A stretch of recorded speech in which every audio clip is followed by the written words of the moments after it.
सारे साथियों के नाल जिस ऑपरेशन लोटस के तहत जिहड़ा ऑपरेशन लोटस बीजेपी का एजेंडा गा, जिस दे तहत बीजेपी लगातार जिथे जिहड़े सूबे के लोग बीजेपी नूं नकार दिंदे ने कि बीजेपी नूं रद्द कर दिंदे ने कि उन्हां सूबिਆਂ ਦੇ ਵਿੱਚ बीजेपी ऑपरेशन लोटस के तहत अपना काम करती आ। मैं कल भी उदाहरण दी सीगी कि बीजेपी की सत्ता की दुकान जिहड़ी आ, जिहड़ी खरीदो फरोख्त की दुकान आ, जिहड़ा सेल परचेज का काम MLA की सेल परचेज का काम बीजेपी ने फड़िया होया गा, वो पिछले लंबे अरसे तो देश के ਵੱਖ-ਵੱਖ सूबिਆਂ ਦੇ ਵਿੱਚ जारी सीगा। देश के लोग जानते हैं कि बीजेपी ने अपने ऑपरेशन लोटस के तहत पहला करनाटका, मध्य प्रदेश, महाराष्ट्र, अरुणाचल प्रदेश, गोवा, ਵੱਖ-ਵੱਖ सूबिਆਂ ਦੇ ਵਿੱਚ जिन्हां सूबिਆਂ ने ਦੇ ਲੋਕਾਂ ਨੇ जिन्हां सूबिਆਂ ਦੇ ਲੋਕਾਂ ਨੇ पवित्र लोकतंत्र ਦੇ ਵਿੱਚ बीजेपी ਨੂੰ ਰੱਦ ਕੀਤਾ, बीजेपी ਦੀ ਵਿਚਾਰਧਾਰਾ ਨੂੰ ਰੱਦ ਕੀਤਾ। ਉਹਨਾਂ सूबिਆਂ ਦੇ ਵਿੱਚ बीजेपी ਜਿਹੜੀ ਆ ਉਹ ਖਰੀਦੋ ਫਰੋਖਤ ਦੇ ਰਾਹੀਂ, सेल परचेज ਦੇ ਰਾਹੀਂ, ਆਪਣੇ ਦਲਾਲਾਂ ਦੇ ਰਾਹੀਂ सौदेबाजी करके सत्ता चाहिए। सूबे के लोग नहीं चाहते सीगे, मध्य प्रदेश के लोग, महाराष्ट्र के लोग नहीं चाहते सीगे कि बीजेपी जिहड़ी आ वो सत्ता चाहे, बीजेपी नूं राज भाग सौंपिया जाए। पर लेकिन बीजेपी ने चोर बोरी दे राही, बीजेपी ने अपने पैसे के जोर के उत्ते, बीजेपी ने CBI के जोर के उत्ते, बीजेपी ने ED ਦੇ ਰਾਹੀਂ, ਇਨਫੋਰਸਮੈਂਟ ਡਾਇਰੈਕਟੋਰੇਟ ਦੇ ਰਾਹੀਂ ਵੱਖ-ਵੱਖ ਗੈਰ ਕਾਨੂੰਨੀ ਢੰਗਾਂ ਦੇ ਨਾਲ, ਵੱਖ-ਵੱਖ ਗੈਰ ਕਾਨੂੰਨੀ ਤੌਰ ਤਰੀਕਿਆਂ ਦੇ ਨਾਲ ਲਗਾਤਾਰ ਉਹਨਾਂ ਵਿਧਾਨ ਸਭਾਵਾਂ ਦੇ ਅੰਦਰ ਆਪਣੀ ਜ਼ੋਰ ਅਜ਼ਮਾਇਸ਼ ਕੀਤੀ ਔਰ ਵਿਧਾਇਕਾਂ ਨੂੰ ਤੋੜਿਆ, ਉੱਥੇ ਸਰਕਾਰਾਂ ਬਣਾਈਆਂ। ਇਹ ਆਪਰੇਸ਼ਨ ਲੋਟਸ ਜਿਹੜਾ BJP ਦਾ ਇੱਕ ਅੰਦਰੂਨੀ ਵਿੰਗ ਆ, बीजेपी की जिहड़ी स्ट्रैटजी बनाते हैं लोग, बीजेपी के चोटी की लीडरशिप, बीजेपी की केंद्र की लीडरशिप ऑपरेशन लोटस के तहत ਵੱਖ-ਵੱਖ सूबियां चों घुमदी हुई, ਵੱਖ-ਵੱਖ देश के हिस्सों च घुमदी हुई। जदों आम आदमी पार्टी की दिल्ली सरकार ते हमला किया, जदों आम आदमी पार्टी दिल्ली सरकार नूं तोड़न का यतन किया, जदों लोकां द्वारा भारी बहुमत दे नाल, एक प्रचंड बहुमत दे नाल अरविंद केजरीवाल जी की सरकार नूं, आम आदमी पार्टी के सुप्रीमो जी की सरकार नूं जिहड़ी कि बहुत बड़े बहुमत दे नाल दिल्ली के लोगों ने तीजी बार चुनी सी, उन्होंने डेगण का यतन किया। तो ऑपरेशन लोटस आम आदमी पार्टी के जाबान सिपाहियों के सामने फेल होया, आम आदमी पार्टी के कट्टर ईमानदार लोगों के सामने फेल होया। दिल्ली च इन्हां ने इस काम लई 800 करोड़ रुपये का प्रबंध किया, उत्थे केजरीवाल साहब के सिपाहियों ने बुरी तरह इस ऑपरेशन नूं फेल किया और उसका खुलासा साडे सुप्रीमो अरविंद केजरीवाल जी ने तुहाडे जरिए देश के लोगों के सामने रखिया। और उस तो बाद जो ऑपरेशन लोटस दिल्ली च असफल होया, दिल्ली च फेल होया, और उस तो बाद इन्हां ने सैकंड राज आम आदमी पार्टी का दूजा राज पंजाब राज, जिहदे विच सरदार भगवंत सिंह मान जी की अगवाई दे विच एक बहुत ही बड़े बहुमत के नाल, मैं समझना कि इतिहासक बहुमत के नाल, हुण तक का सब तो बड़ा इतिहासक बहुमत आम आदमी पार्टी को मिलिया। उस दे विच भी इन्होंने यतन किया कि इस ऑपरेशन लोटस के तहत साडे जिहड़े साथी मेरे नाल विधायक आए ने, इन्हां नूं तोड़न का यतन किया। अपने दलालां दे राहीं, अपने मैकेनिज्म के राहीं, अपनी मशीनरी के राहीं कदे पैसे की ऑफर की, कदे ED का डरा दिता, कदे CBI का डरावा दिता, कदे अपने गुंडियां राहीं डराया।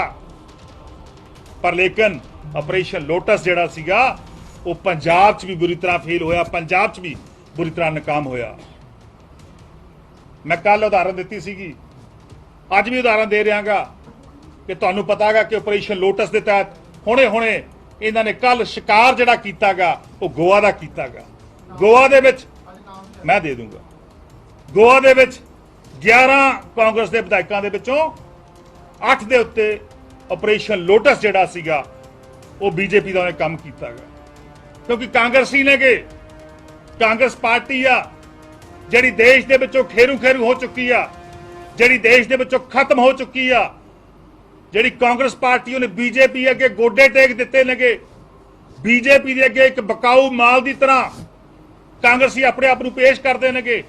ਔਰ ਜਿੱਥੇ ਜਿੱਥੇ ਕਾਂਗਰਸ ਪਾਰਟੀ ਦੀਆਂ ਸਰਕਾਰਾਂ ਨੇਗੀਆਂ, ਲਗਾਤਾਰ ਉਹਦੇ ਵਿਧਾਇਕ ਜਿਹੜੇ ਨੇਗੇ ਉਹ ਬੀਜੇਪੀ ਦੀ ਇਸ ਖਰੀਦੋ ਫਰੋਖਤ ਦਾ ਹਿੱਸਾ ਬਣ ਰਹੇ ਨੇਗੇ, ਇਸ ਆਪਰੇਸ਼ਨ ਲੋਟਸ ਦਾ ਹਿੱਸਾ ਬਣ ਰਹੇ ਨੇਗੇ।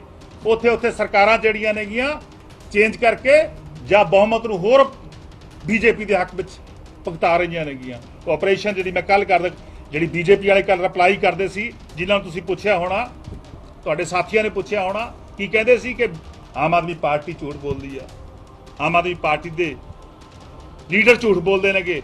ਉਹਦੀ ਉਦਾਹਰਨ ਤੁਹਾਡੇ ਸਾਹਮਣੇ ਆ ਕਿ ਕੱਲ ਹੀ ਬੀਜੇਪੀ ਨੇ ਆਪਣਾ ਆਪਰੇਸ਼ਨ ਲੋਟਸ ਜਿਹੜਾ ਗੋਆ 'ਚ ਉਹਦਾ ਸਫਲ ਹੋ ਗਿਆ ਤੇ 8 ਜਿਹੜਾ ਹੈਗਾ MLA ਉਹ ਤੋੜ ਲਏ ਨੇਗੇ।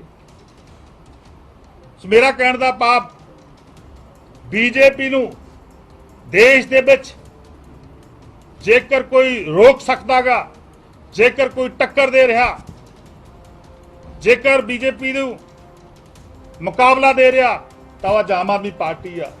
ਸਾਡੇ ਸੁਪਰੀਮੋ ਅਰਵਿੰਦ ਕੇਜਰੀਵਾਲ ਜੀ ਨੇਗੇ, ਜਿਹੜੇ ਅੱਜ ਦੇਸ਼ ਦੇ ਵੱਖ-ਵੱਖ ਹਿੱਸਿਆਂ ਦੇ ਵਿੱਚ, ਚਾਹੇ ਗੁਜਰਾਤ ਹੋਵੇ, ਚਾਹੇ ਹਿਮਾਚਲ ਹੋਵੇ, ਚਾਹੇ ਹਰਿਆਣਾ ਹੋਵੇ, ਚਾਹੇ ਰਾਜਸਥਾਨ ਹੋਵੇ, ਜਾਂ ਹੋਰ ਸੂਬੇ ਹੋਣ, ਉਹਨਾਂ ਸਾਰਿਆਂ ਸੂਬਿਆਂ ਦੇ ਵਿੱਚ ਦੇਸ਼ ਦੇ ਹਰ ਕੋਨੇ ਦੇ ਵਿੱਚ ਆਮ ਆਦਮੀ ਪਾਰਟੀ ਦਾ ਪਰਿਵਾਰ ਜਿਹੜਾ ਉਹ ਲਗਾਤਾਰ ਉਹਦਾ ਵਾਧਾ ਹੋ ਰਿਹਾ। ਔਰ ਦੂਜੇ ਪਾਸੇ ਬੀਜੇਪੀ ਜਿਹੜੀ ਆ ਉਹਦਾ ਦੇਸ਼ ਵਿੱਚੋਂ ਖਾਤਮਾ ਤੈਅ ਆ।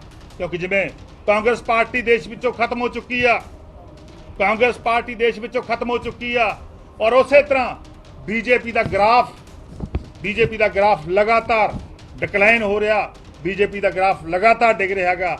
ਸੋ ਉਹ ਆਪਣੇ ਮਨਸੂਬਿਆਂ ਦੇ ਵਿੱਚ ਜਿਹੜੇ ਗਲਤ ਮਨਸੂਬੇ ਨੇਗੇ, ਬੀਜੇਪੀ ਉਹਨਾਂ 'ਚ ਕਾਮਯਾਬ ਨਹੀਂ ਹੋਊਗੀ। ਕਿਉਂਕਿ ਆਮ ਆਦਮੀ ਪਾਰਟੀ ਦੇ ਸਿਪਾਹੀ ਅਰਵਿੰਦ ਕੇਜਰੀਵਾਲ ਜੀ ਦੀ ਅਗਵਾਈ ਦੇ ਵਿੱਚ, ਸਰਦਾਰ ਭਗਵੰਤ ਸਿੰਘ ਮਾਨ ਜੀ ਪੰਜਾਬ ਦੇ ਮਾਨਯੋਗ ਮੁੱਖ ਮੰਤਰੀ ਸਾਹਿਬ ਦੀ ਅਗਵਾਈ ਦੇ ਵਿੱਚ ਬਿਲਕੁਲ ਇਕਜੁੱਟ ਨੇ, ਚਟਾਨ ਦੀ ਤਰ੍ਹਾਂ ਬਿਲਕੁਲ ਆਮ ਆਦਮੀ ਪਾਰਟੀ ਦੇ ਨਾਲ ਖੜੇ ਨੇਗੇ, ਅਰਵਿੰਦ ਕੇਜਰੀਵਾਲ ਜੀ ਦੇ ਨਾਲ ਖੜੇ ਨੇਗੇ, ਅਰਵਿੰਦ ਕੇਜਰੀਵਾਲ ਜੀ ਦੇ ਨੀਤੀਆਂ ਦੇ ਨਾਲ ਖੜੇ ਨੇਗੇ, ਸਰਦਾਰ ਭਗਵੰਤ ਸਿੰਘ ਮਾਨ ਜੀ ਮਾਨਯੋਗ ਮੁੱਖ ਮੰਤਰੀ ਪੰਜਾਬ ਦੀ ਨੀਤੀਆਂ ਦੇ ਨਾਲ ਖੜੇ ਨੇਗੇ, ਪੰਜਾਬ ਦੇ ਨਾਲ ਖੜੇ ਨੇਗੇ। ਔਰ ਜਿੰਨਾ ਮਰਜ਼ੀ ਜ਼ੋਰ ਲਾ ਲੇ, 25 ਕਰੋੜ ਤੱਕ ਹੀ, ਚਾਹੇ 2500 ਕਰੋੜ ਰੁਪਈਆ ਲੈ ਕੇ ਆ ਜਾਣ, ਜਿੰਨਾ ਮਰਜ਼ੀ ਪੈਸਾ ਲੈ ਕੇ ਆ ਜਾਣ, ਮੈਂ ਸਮਝਦਾ ਬੀਜੇਪੀ ਨੂੰ ਜਿਹੜੀ ਆ ਉਹ ਮੂੰਹ ਦੀ ਖਾਣੀ ਪਊਗੀ। ਮੈਂ ਅੱਜ ਜਿਹੜੇ ਸਾਡੇ ਸਾਥੀ MLA ਸਾਹਿਬਾਨ ਨੂੰ ਬੀਜੇਪੀ ਨੇ ਕੋਸ਼ਿਸ਼ ਕੀਤੀ, ਉਹਨਾਂ 'ਚ ਬਹੁਤ ਸਾਰੇ ਸਾਥੀ MLA ਮੇਰੇ ਨਾਲ ਅੱਜ ਆਏ ਨੇਗੇ। ਇਹਨਾਂ ਸਾਰੇ ਸਾਥੀ MLA ਸਾਹਿਬਾਨ ਨੂੰ ਨਾਲ ਲੈ ਕੇ ਪੰਜਾਬ ਦੇ ਮਾਨਯੋਗ DGP ਸਾਹਿਬ ਨੂੰ ਮਿਲਣ ਜਾ ਰਹੇ ਹਾਂ। ਕਿਉਂਕਿ ਕੱਲ ਅਸੀਂ ਇਸ ਜਿਹੜਾ ਆਪਰੇਸ਼ਨ ਲੋਟਸ ਆ ਉਹਦਾ ਖੁਲਾਸਾ ਤੁਹਾਡੇ ਜਰੀਏ ਦੇਸ਼ ਦੇ ਲੋਕਾਂ ਦੇ ਸਾਹਮਣੇ, ਪੰਜਾਬ ਦੇ ਲੋਕਾਂ ਦੇ ਸਾਹਮਣੇ ਰੱਖਿਆ ਸੀਗਾ। ਅੱਜ ਅਸੀਂ ਜਿਹੜੇ ਦਲਾਲ, ਜਿਹੜੇ ਬੀਜੇਪੀ ਦੇ ਲੀਡਰ, ਜਿਹੜੇ ਬੀਜੇਪੀ ਦੇ ਕਾਰਜਕਰਤਾ ਆਮ ਆਦਮੀ ਪਾਰਟੀ ਨੂੰ ਤੋੜਨ ਦਾ ਯਤਨ ਕਰ ਰਹੇ ਨੇਗੇ, ਜਿਨ੍ਹਾਂ ਨੇ ਲਗਭਗ 2200-2300 ਕਰੋੜ ਰੁਪਈਆ ਇਸ ਕੰਮ ਲਈ ਰੱਖਿਆਗਾ, ਜਿਹੜਾ ਉਹ ਗੈਰ ਕਾਨੂੰਨੀ ਪੈਸਾ ਗਾ, ਜਿਹੜਾ ਉਹ ਕਾਲਾ ਧਨ ਆ। ਉਹ ਕੌਣ ਲੋਕ ਨੇਗੇ ਜਿਹੜੇ ਇਸ ਕਾਲੇ ਧਨ ਦੀ ਵਰਤੋਂ ਕਰਦੇ ਨੇਗੇ? ਕੌਣ ਉਹ ਬੀਜੇਪੀ ਦੇ ਲੀਡਰ ਨੇਗੇ? ਇਹ ਇੱਕ ਵੱਡੀ ਜਾਂਚ ਦਾ ਵਿਸ਼ਾ ਗਾ। ਔਰ ਉਸ ਦੇ ਲਈ ਮੈਂ ਆਪਣੇ ਸਾਰੇ ਸਾਥੀ ਵਿਧਾਇਕਾਂ ਨੂੰ ਲੈ ਕੇ ਮਾਨਯੋਗ DGP ਪੰਜਾਬ ਨੂੰ ਮਿਲਣ ਜਾ ਰਿਹਾ ਗਾ।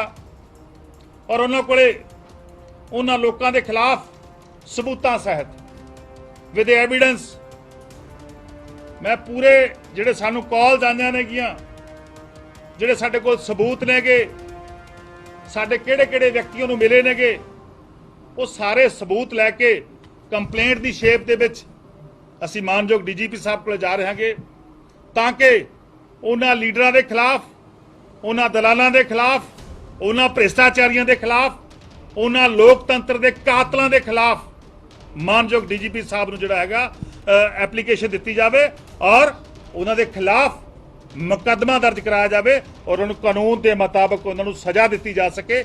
ਇਸ ਦੇ ਲਈ ਅਸੀਂ ਮਾਨਯੋਗ ਡੀਜੀਪੀ ਸਾਹਿਬ ਨੂੰ ਜਿਹੜਾ ਅੱਜ ਮਿਲਣ ਦਾ ਫੈਸਲਾ ਕੀਤਾ ਗਿਆ। ਅੱਜ ਸਾਡੇ ਵਿਧਾਇਕ ਬਲਜਿੰਦਰ ਕੌਰ ਜੀ ਨੇ ਵੀ ਆਉਣਾ ਸੀਗਾ ਕਿਉਂਕਿ ਉਹਨਾਂ ਨੇ ਵੀ ਇਹਨਾਂ ਨੇ ਅਪਰੋਚ ਕੀਤੀ ਸੀਗੀ। ਸਾਡੇ ਲਗਭਗ ਮੇਰੇ ਨਾਲ 9-12 ਦੇ ਕਰੀਬ ਜਿਹੜੇ ਵਿਧਾਇਕ ਆ ਚੁੱਕੇ ਨੇ, ਹੋਰ ਵਿਧਾਇਕ ਜਿਹੜੇ ਰਾਸਤੇ ਵਿੱਚ ਨੇਗੇ। ਸੋ ਪਲੀਜ਼ ਮੈਨੂੰ ਕੰਪਲੀਟ ਕਰ ਲੈਣ ਦਿਓ। ਸੋ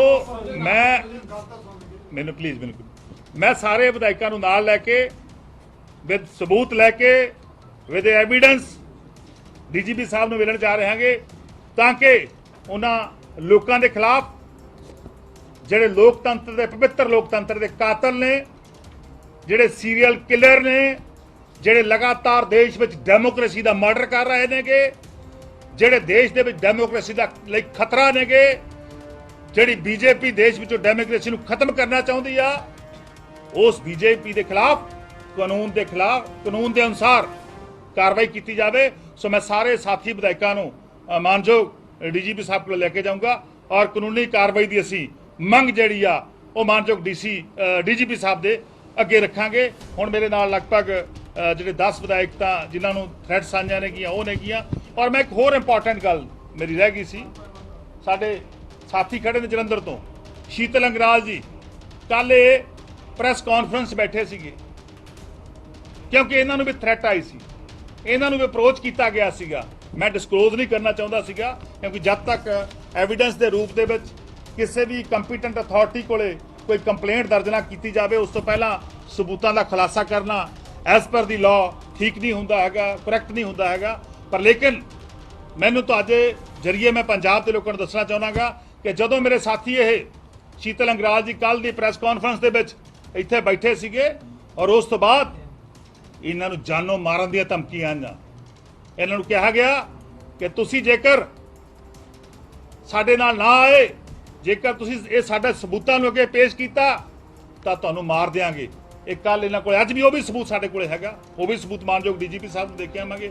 ਸੋ ਇੱਥੋਂ ਪਤਾ ਲੱਗਦਾਗਾ ਕਿ ਬੀਜੇਪੀ ਜਿਹੜੀ ਆ ਉਹ ਬਖਲਾਹਟ ਦੇ ਵਿੱਚ ਆ। ਬੀਜੇਪੀ ਨੂੰ ਦੇਸ਼ ਦੇ ਲੋਕ ਸੱਤਾ ਚੋਂ ਬਾਹਰ ਕਰਨਾ ਚਾਹੁੰਦੇ ਨੇਗੇ।